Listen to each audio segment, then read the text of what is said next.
Brown. Marion's career as a writer began as an advertising copywriter just post the Mad Men days on Madison Avenue in New York City. 15 years in New York City were followed by 10 in Honolulu, Hawaii, also writing copy and producing television commercials. When her husband's career brought them to Philadelphia, she was confronted with creative opportunities limited to technology and healthcare, and the death of her father-in-law.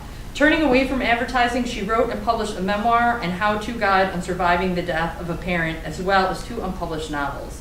A few years ago, she was encouraged to take the next step in her writing education, matriculating for a Master of Fine Arts degree at Rosemont College with a projected graduation date of May 2017.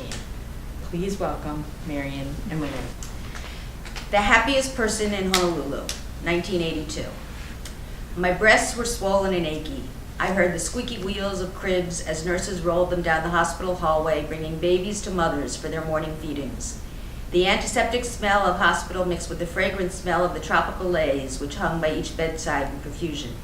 December sunshine poured through the windows, beyond which coconut palms swayed in the breeze. I waited impatiently for Sarah to be returned to me. When no one brought her to my room, I called for the nurse. "Let's wait until the doctor gets here, shall we?" the nurse responded. "No cause for alarm." "I'm not alarmed. Should I be?" My breasts began to leak. I rose from bed, intent upon finding Sarah in the nursery myself, but was stopped by an unexpected pain as the IV tube tugged at my arm. The nurse moved quickly, retaping it before it pulled loose. I felt my stitches strain at my groin. I felt the maxi pad moist between my legs. I started to cry. "That's completely normal, dear," the nurse said. "Your body has been through a lot." She took another look at my arm, making sure the IV was secure, and settled me back in bed. I tried to resist, but her grasp was strong and firm. "What's wrong?" I asked again, more timidly this time, but the nurse had drawn the curtain around me and left the room. I reached for the phone and asked the operator to page Charlie. At this hour, I knew he would be rounding somewhere in the hospital before coming by to check on Sarah and me. "He's a doctor here. Find him," I screamed at the operator. "Something's wrong, something's wrong, something's wrong," I repeated like a negative mantra as I listened to the hospital's muzak hold tone and waited for Charlie to come on the line. "Polly, what's the matter?" he asked. "The baby," I stammered. "They won't bring me the baby." "I'll be right there."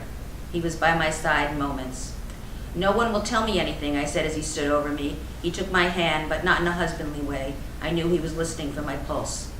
He stroked my hair and kissed my cheek, probably checking for fever, but the only way he could soothe me was with answers.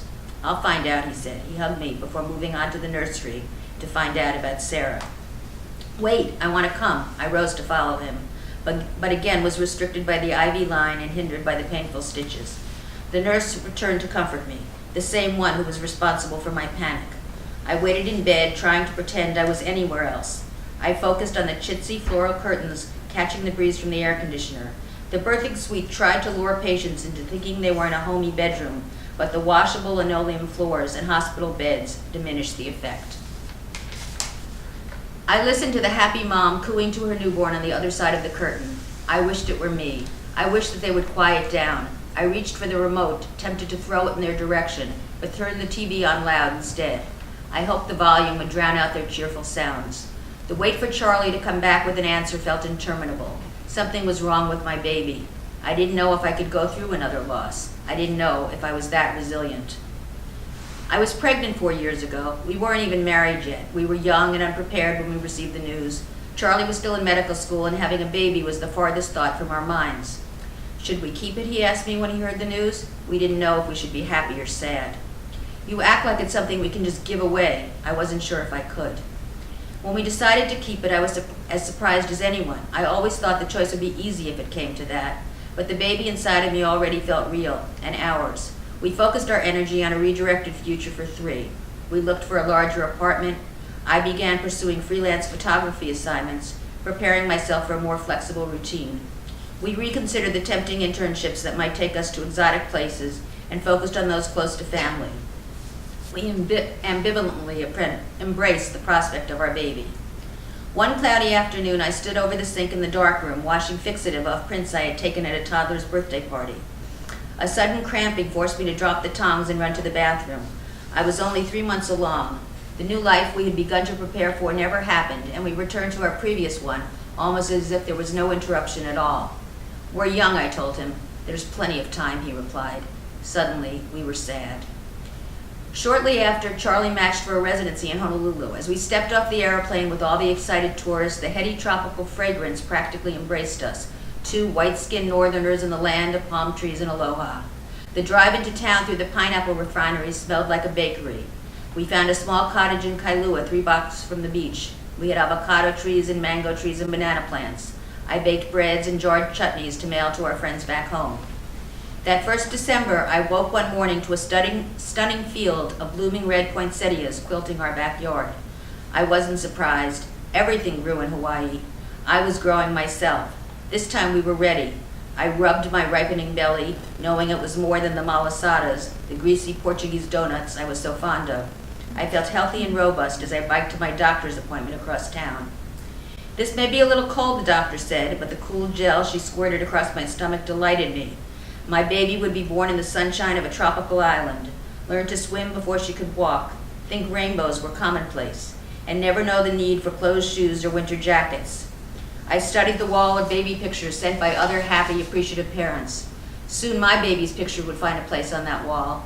I was startled by the doctor's voice. She wiped the gel off of me, closed my gown, and asked me to sit up. We need to talk. How does my baby look? I asked. Can I see a picture? I was all smiles until I noticed she wasn't. Polly, the doctor rolled her stool beside me and rested her hand on my knee. I looked at her expectantly. I'm very sorry to tell you this, but you're not pregnant. I burst into tears. Another miscarriage. I wanted to throw up. 15 months later, my water broke.